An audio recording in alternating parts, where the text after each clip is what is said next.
the best thing about Avatar is the visual. And I can see why they were wasting our time to pay for that visual.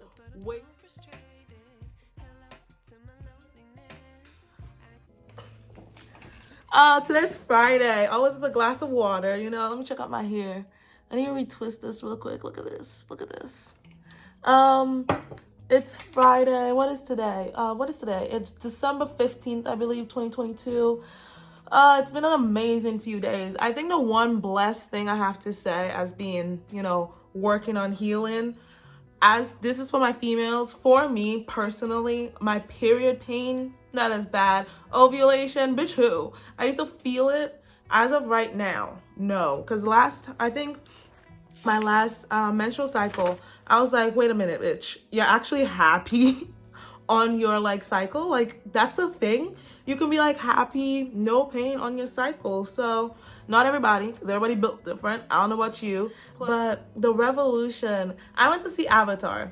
I went to see Avatar 2. I didn't watch any trailers. So I had no idea what the movie was gonna be about. All I knew it was probably underwater.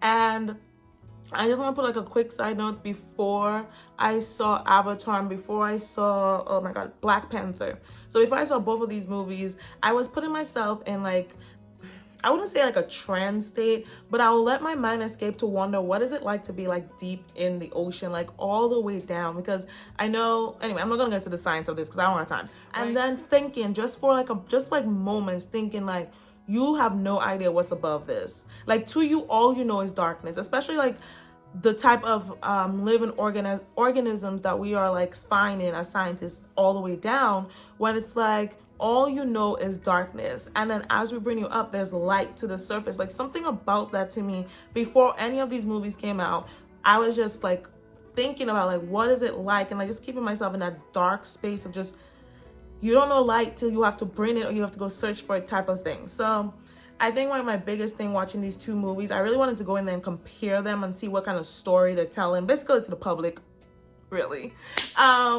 So I think the main thing when it came, I'm trying to remember Black Panther, when they went into the ocean, I did kind of like that, and Black Panther was a great movie. I loved it. Black Panther had emotion. Listen to me. Black Panther 2 had so much emotion. I think because of Chad, rest in peace, love you. But I think there was just so much emotion in this one. Avatar, I couldn't connect.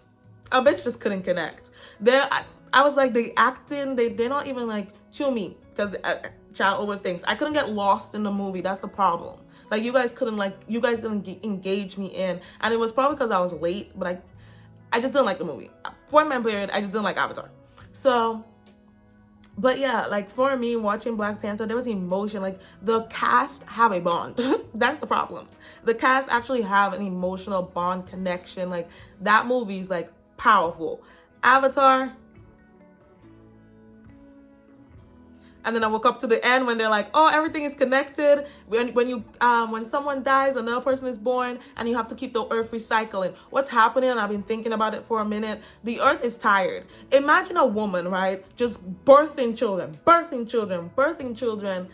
It will get tired because every body you put into the ground, if you think about it, the earth has to spit a child out.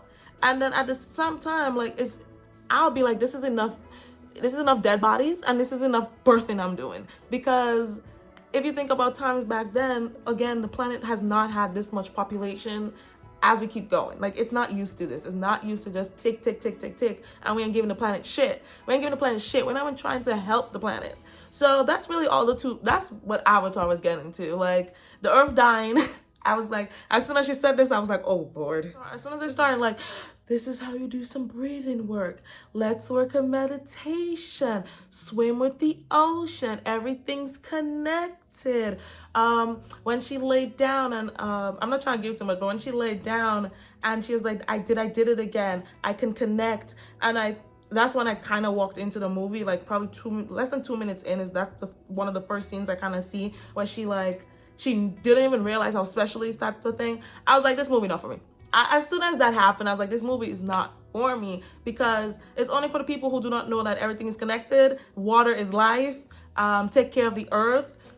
Birth the cycle. I got it tatted on me, right? So there's no point for me to be watching movies when I put it on my body for a reason. So I was like, fuck this shit. Avatar, fuck you. It was a waste of 3 hours. Here's the thing. Here's the next thing, right? 3 hours. Because after I realized this movie is not for you. This is not a movie for you. This is not a story for you. When I realized that, let me tell you, the best thing about Avatar is the visual. The best thing about Avatar is the visual. And I can see why they were wasting our time to pay for that visual. Wasting. There were certain scenes I was like, this is not necessary. They just stretch certain scenes out where I'm like, they are wasting time. They are like, but the budget to have that visual, I waste 3 hours. 3 hours. I came home and I was like, damn, wasn't Survivor tonight? Survivor finale. I was like, I could have watched Survivor, went to bed and be okay.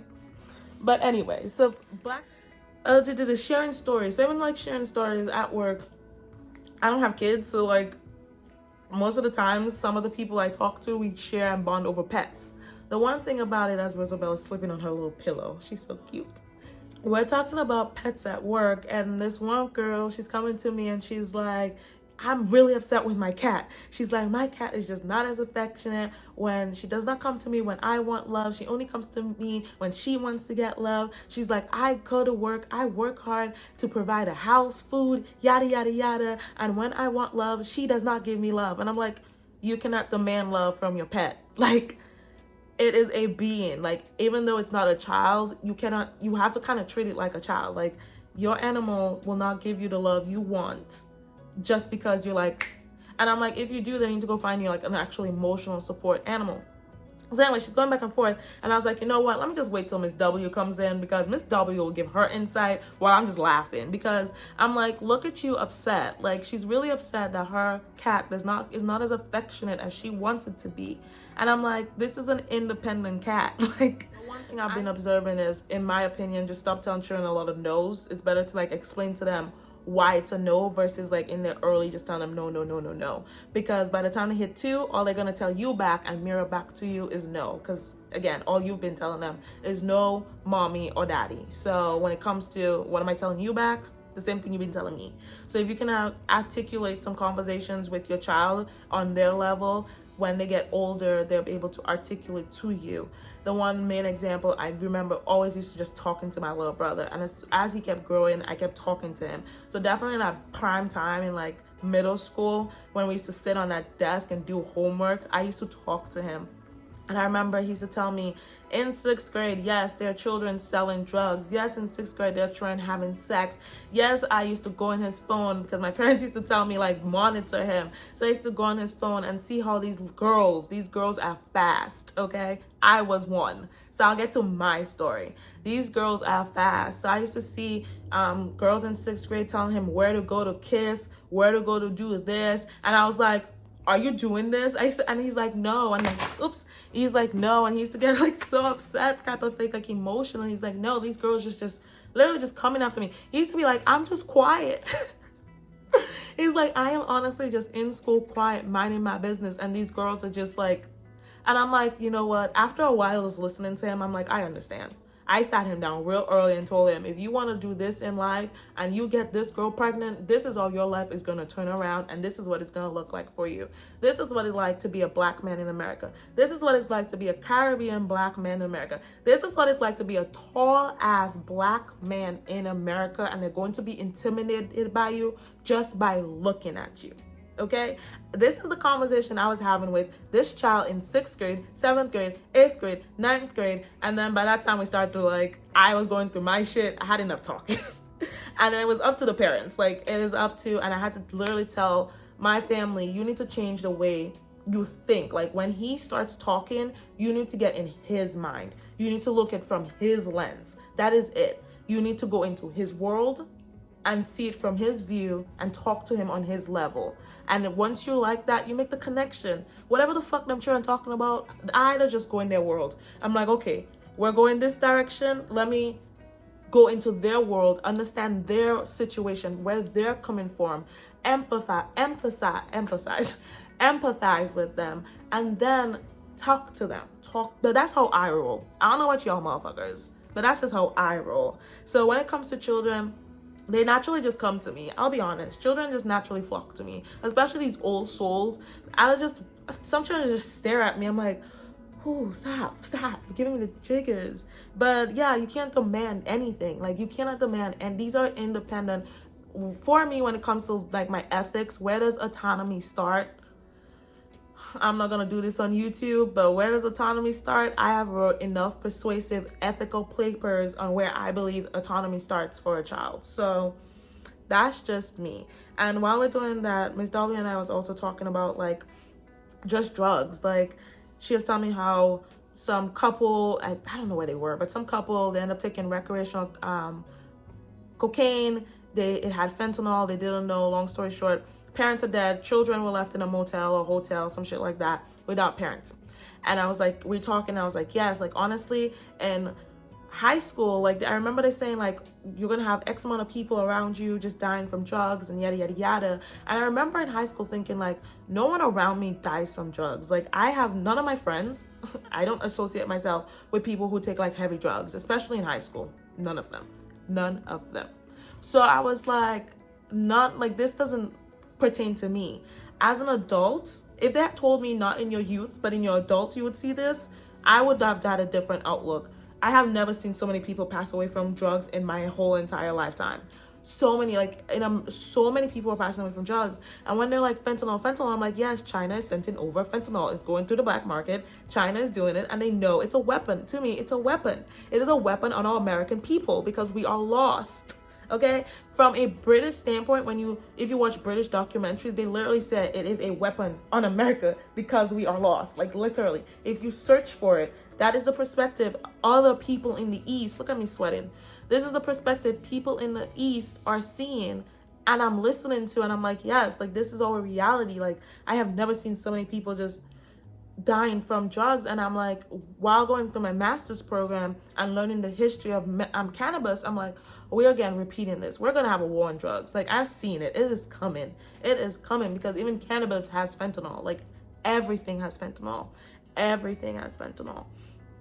So, and even though while Miss W was talking, and she was giving me stories of like the 60s and the 80s, because I was like, Miss W, what was it like to live during those times? Like, that is how I talk to her. Like, what was it like? What were people doing, thinking, feeling? Because I just want to be low-key prepared for the emotions that may or may not come in this reality. And then after we were done talking, she was like, now I need to go ask my children if they're doing drugs. And these children are like in their 40s. And I'm like, oh my God. She's gonna be asking her 40-year-olds, like, are you doing drugs? But boundaries, definitely staying boundaries. Saying no is the most like amazing thing. Avatar, where it's just like, again, everything is connected. I think Americans, I'll be honest, and like, I really just started everything. My one book I'm gonna have to read. Thank you for being late. I can't wait to like an optimistic guide to thrival in the age of acceleration. I will honestly say, find yourself. If you don't know fully, like, I find myself, and if you found yourself, great. But if you do not know what you like to do outside of work, you need to find yourself and as adults, because you don't want to find it in like your 40s. Like, this is your prime time if you're in your 20s and 30s to really discover yourself as shit is about to hit the fan. As AI is about to come more in, because the more robots and shit can just do things for you, what are you able to just do with yourself? So that's just me. That's where I'm at. I'm gonna go take a shower. I don't think there's anything else other than you can't demand really much from children. Like, you can tell them, you can put them on a strict, you do this. You can try to mold them, but they'll have to come a point where it's like, either they're gonna do it in the 60s, 80s, or they have to come back and figure it out again. So, peace and love.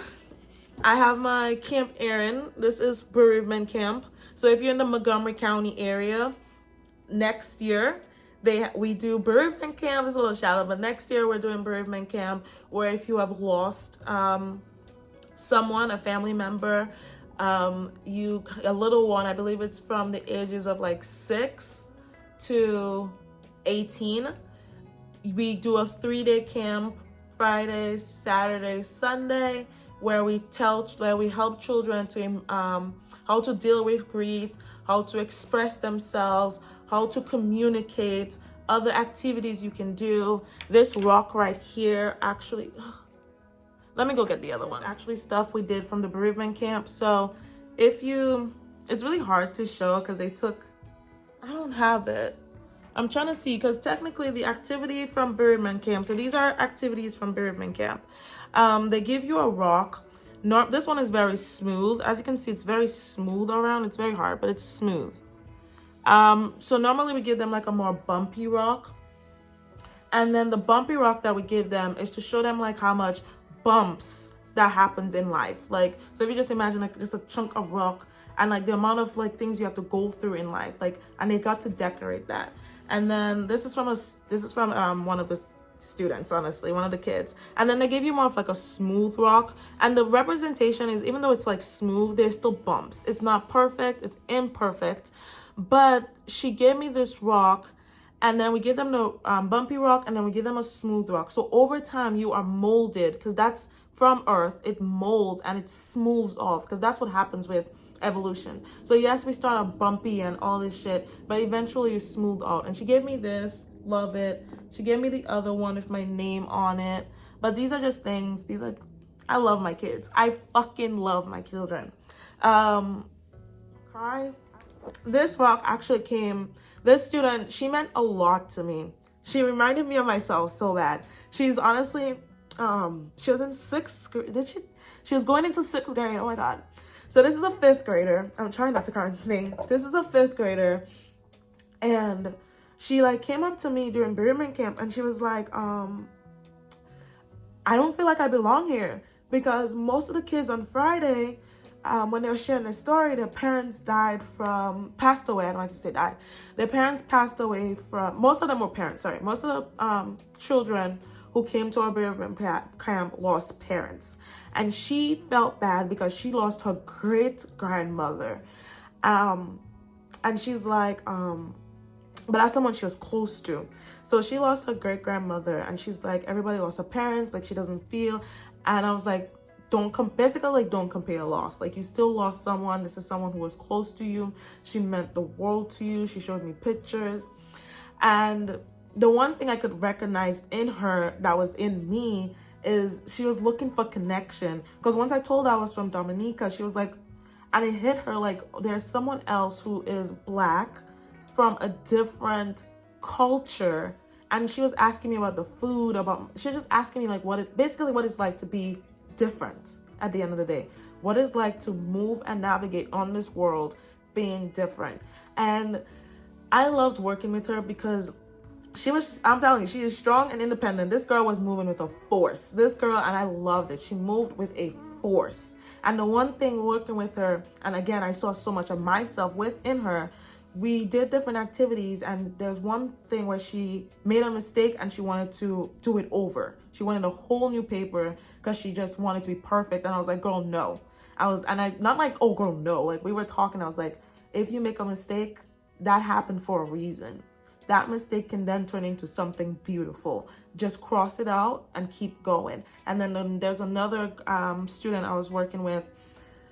She lost her mother to breast cancer, and then she was trying to do a heart, I believe, and she messed up the way the heart was, so she turned it into a penguin, which her mother and her have like a communication with a penguin. So like while I was discussing with the girl I was moving with a force, like, hey, a mistake can turn into something beautiful. The other girl, she was like, yeah, like I turned my heart into a penguin. And then during that moment is when we're sharing connections. And I was telling her, like, I used to be like that as a child. Like, any mistake I made in school, I wanted to start all the way over. And that turned it into like an OCD habit. And I wanted to nip her OCD habit in the butt now. Because when you lose something, you want to control something. And I recognized that in her. And the next day we were doing another activity. She made a mistake, and I lied to you guys not. She kept going. And it was like, it's during those moments when you're like, that little moment in time impacted her so much during bereavement camp that when she made a mistake, she was like, it's okay, cross it off and keep on going. I don't need to start over. And that was my next thing where I'm like, I will get back to my YouTube, but it's okay. You made a mistake, cross it off, and it's okay. Yes, there's sometimes you have to go back to the drawing board, and that's fine too. But you don't always have to just, okay, I made a mistake, start over, made a mistake, start over. Keep going. And these are the little things we're teaching these children from 6 to 18.